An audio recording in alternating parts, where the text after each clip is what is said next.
to the tune of 2.7 billion naira as a national disaster and leadership failure. According to the Senate, private owners of the government establishments make huge amounts of money, yet the revenue portion of the investment stood at zero since 2008 to the coffers of the federal government. Chairman, Senate Committee on FCT, Senator Dino Melai, vowed that the Senate will get to the root of the matter by bringing to book all the major players in the concession and privatization process of the property. The federal government has called on Spanish government to embrace dialogue and reach peaceful solution with Catalonia following its recent declaration of independence. In a statement by the Minister of Foreign Affairs, government noted that the need to embrace dialogue is in the interest of peaceful coexistence between both parties. It also noted the Nigerian government had watched with keen interest the recent developments in Spain and encouraged parties to act within the framework of the Constitution. And now to special stories now. Some Nigerians have reacted to the purported approval of nominations into the Committee for a new minimum wage for Nigerian workers. In a chat with Human Rights Radio, the people said the review may not solve the immediate problems facing the Nigerian worker.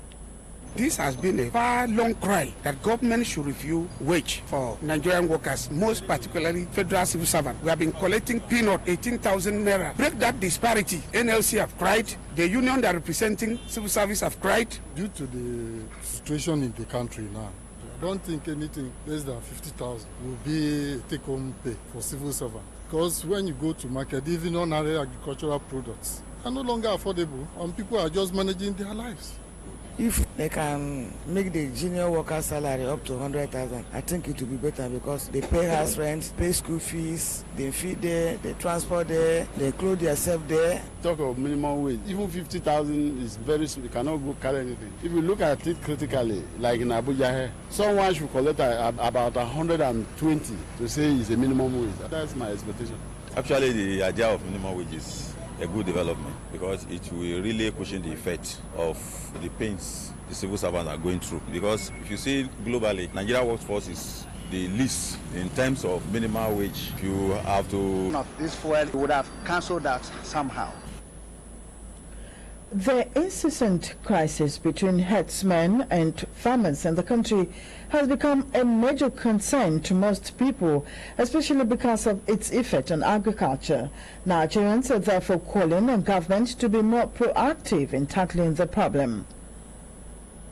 Agric is what is sustaining the whole nation, and that is what the president has said everybody should go into it. For cattle rearers to come and be destroying people's farms, killing and maiming the owners of land is really a worrisome matter in this country. We are praying to this country, Nigeria. The government should do everything possible to do this ranch for the cattle rearers so that they can be doing their own peacefully.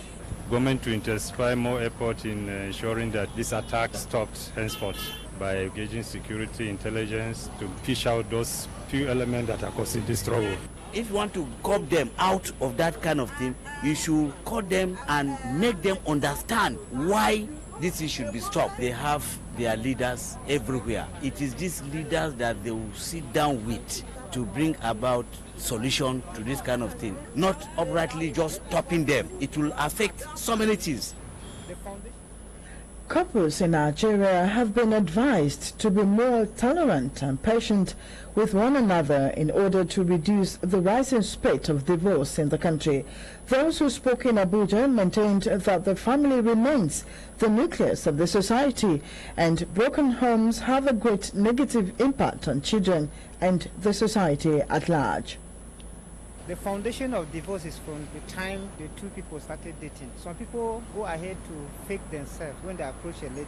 They pretend. So the love they attract from the other party is not a true love. Let the couple, let the partner knows who you are, and let there be genuine love. Let there be genuine interest in marriage. We should not allow the third party to come into that marriage, because once we allow the third party to come in, definitely the marriage is going to collapse. So our wives and our fathers, husband should know the type of person they are relating to as a friend. They have many causes of divorce. Some may be parental, some are from the origin, as in the foundation. It affects also. And some are maybe the situation of the country today, when people are not patient enough to stay. All it takes in marriage is patience. Marriage is all about understanding, and in terms of relationship also is all about understanding. So you have to look for someone that is going your way. And in our financial area, you have to know if you are earning 40,000 naira for today and you are going in search of a woman that you want to marry, can he cope up with the 40,000 you are collecting, apart from trusting God for the future? Sometimes the parents now force a lady onto a man because of the position of the man.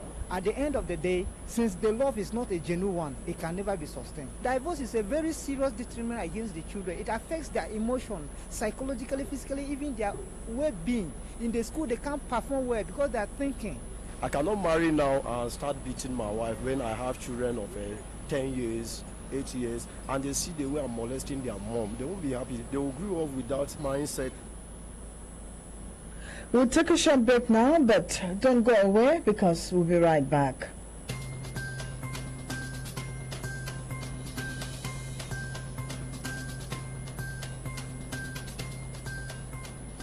Welcome back. And on the foreign scene, the governments of Canada, Germany, Italy, the Netherlands and Britain have expressed concerns over the case of a detained human rights lawyer, Ibrahim Metwali Hegazi, in Egypt.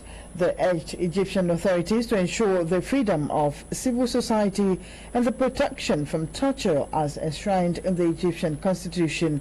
Ibrahim, who is a prominent rights lawyer that focused on issues of forced disappearance, was himself arrested in secret on September 10 at Cairo airport on his way to a UN meeting.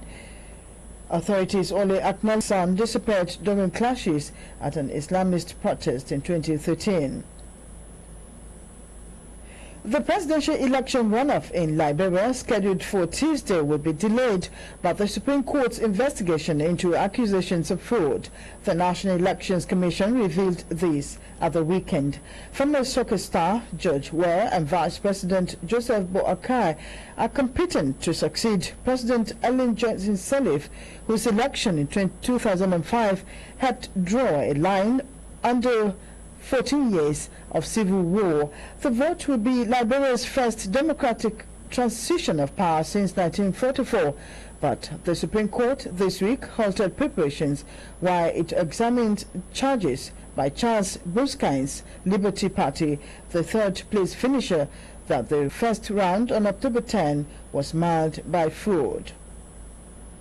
In the meantime, the UN says there are 31 new allegations of sexual abuse and exploitation against UN peacekeepers and civilians working for UN agencies during the 3-month period from July through September.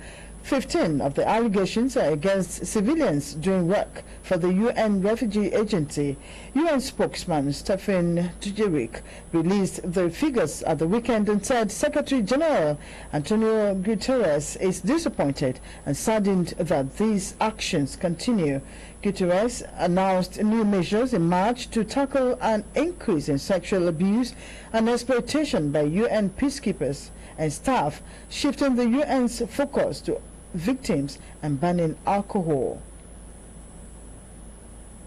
And in sports, World Football Body FIFA have given the approval for the international friendly between Nigeria and Argentina billed for Russia on Tuesday, 14th of November. According to Nigeria Football Federation release at the weekend, the approval was contained in a letter forwarded to the Football Union of Russia. The letter, dated 31st October 2017, commended the country for complying with the regulations governing international matches by submitting the relevant information and for the Tier 1 international match. Both Nigeria and Argentina have qualified for the 2018 World Cup in Russia. Meanwhile, football lovers in the country have expressed an overwhelming appreciation and support for the Nigerian Super Eagles, saying the team has transformed greatly. As the Eagles prepare to face Algeria on November 10 before wrapping up their 2017 schedule against Argentina 4 days later in southern Russia, the people said they must remain steadfast. Since they started, no one have defeated them. The last match they played, they are draw, so they should keep it up. Nigeria did very well for the past matches and encouraging the footballers to do very well. I wish them all the best.